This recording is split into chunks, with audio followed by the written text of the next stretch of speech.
Hi, I'm Kent Burton, and this is the CSSA's pre-game warm-up and stretch video series. What we've done is created a set of exercises that will help you get ready to play softball. These exercises are what we call sport-specific exercises. What that simply means is that they were developed specifically to get your body ready to play softball. We'll be working on parts of your body that you'll be using: legs, hips, back, shoulders, all of those things that you'll be using during the game, getting them ready to play. The reason this is really important is we want to lower your risk of injury as well as help you perform better, and warming up will really help you do that. Even better, these exercises don't take more than 10 or 15 minutes to do. So with just a little bit of time, you'll be ready to play. Now, I've broken these exercises up into two different groups. Group 1 is warm up, and Group 2 is stretch. I highly recommend that you do the warm-up section first and then the stretch section. The reason for that is that once you get your body nice and warm and you've moved your joints around, everything's a little lubricated and it's nice and flexible, then you'll get more out of your stretches. Okay, let's get started.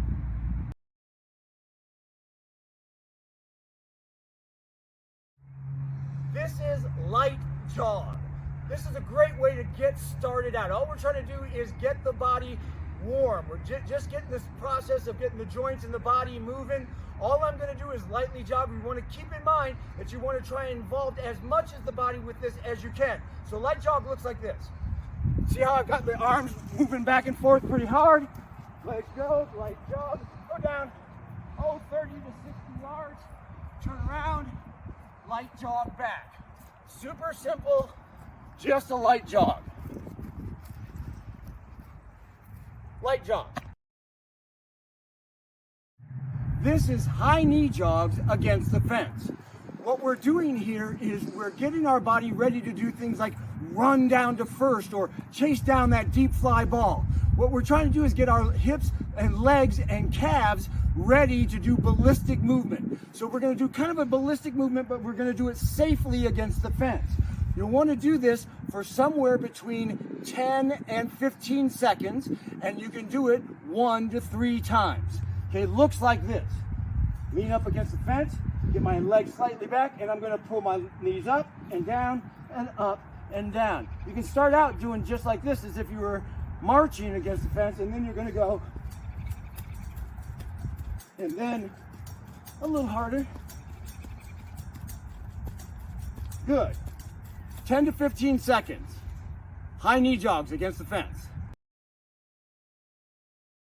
These are windmill skips. Windmill skips are getting you ready for ballistic movement, and they're getting both the upper and lower body involved so that you're getting the upper and lower body all warmed up. You're going to start out with a skip, just like when you were a kid, just a simple skip. But we're going to add to that windmills with the arms coming out and then the arms going back. So it looks like this. You're going to do this for about 20 or 30 yards. And then you're going to turn around and come back.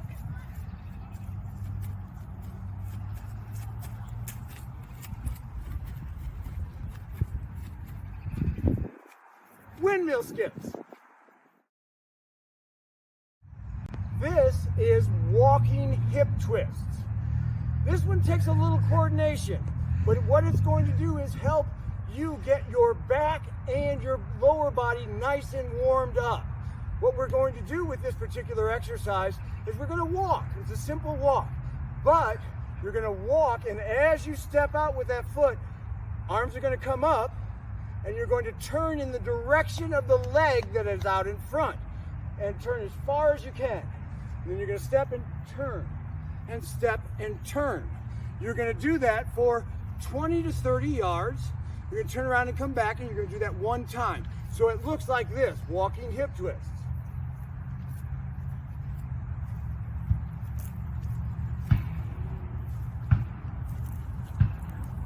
Now you can make this a little more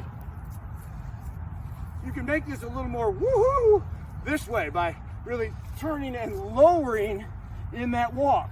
See how deep I'm going with the walk? This really gets the glutes, okay? Really starts to warm up all of those big muscle groups. Walking hip twists. This is side shuffle. Side shuffle is going to work the outsides of the thighs and your buttocks. Now this isn't an exercise that's really supposed to necessarily, strengthen you. It's supposed to get you warmed up. These are movements that you'll do during the game, side to side. So I go down, I drop down into what is a little bit of a squat. How difficult this is how deeply you squat. Put your hands on your hips, step. You're gonna do this again, 10 to 20 yards, okay? And then you're gonna go the other way. Just like that. If you can, try and keep your body fairly upright. Don't want to be too much of this. And that is side shuffle.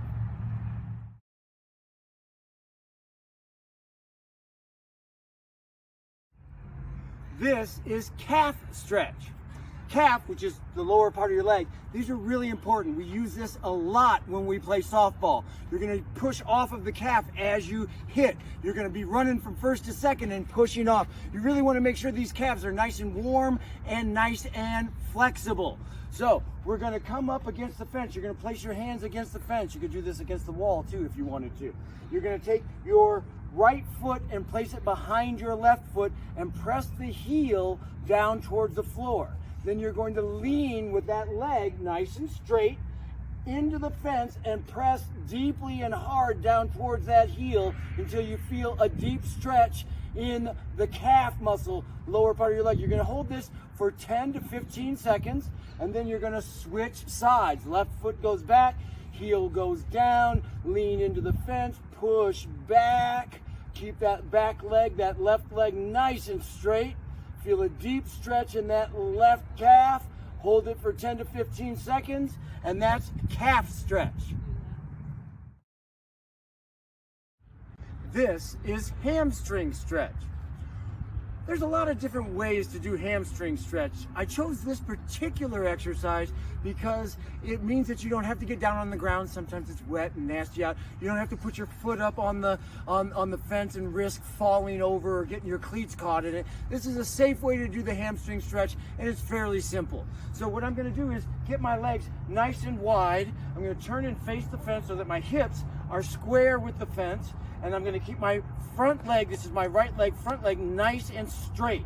From here, I'm going to hinge at the hips and reach long with my chin so that I go out and out. I almost think I'm trying to get my chin out over my knee. You'll start to feel a deep stretch in the back of that leg, in the back of that right leg, that hamstring in the back of the leg.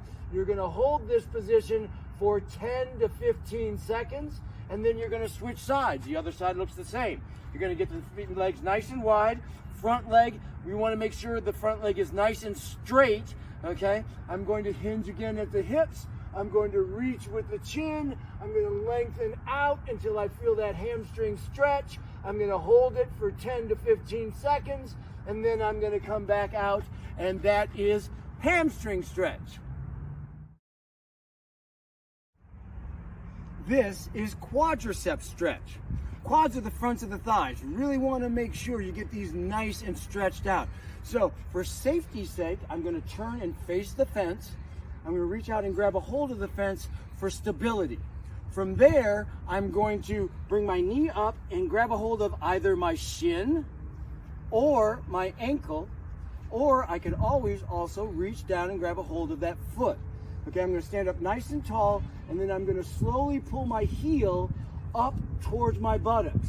Now, for some of you, this right here will be more than enough. For other people, if you've got a little more flexibility, you can actually lean back and lift the leg upward. Whatever it takes to get a stretch in the front of your thigh. Once again, we're going to hold this position for anywhere between 10 and 15 seconds, and then we're going to switch sides with it. Same thing, gonna really pull that knee back and the heel up towards my buttocks, okay? Once again, this is always okay. Just hold them just like this. Quadriceps stretch. This is posterior deltoid stretch. What we're stretching here is the back of the shoulder. This is what we use. Throwing, okay? Use a little bit of that with your baseball swing, okay? What we're gonna do is take the right arm out in front of us, and then I'm going to reach around and grab a hold of my elbow. And from there, I'm gonna slowly pull the arm across my body, directly underneath my chin. You want to feel a nice long stretch at the back of the shoulder with this, just like that. You're gonna hold that for 10 or 15 seconds, and then you're gonna do exactly the same thing to the other side as you pull across and stretch the posterior of the deltoid. That is the posterior of the deltoid stretch.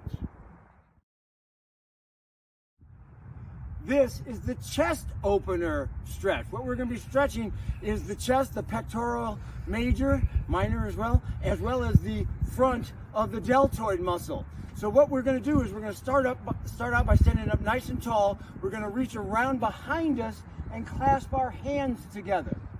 When I clasp my hands together, I'm then going to pull my shoulders back. So it looks like this. I start here, I pull the shoulders back. From there, I start to lift my arms, okay? You're gonna feel a deep stretch through the chest and through the front of the shoulders. You can make this even more by leaning backwards. This becomes a bit of a stretch as well for the hip flexors, the fronts of the hips as you lean back and out. But you'll see the deep stretch that happens with those shoulders. So that is the chest opener stretch.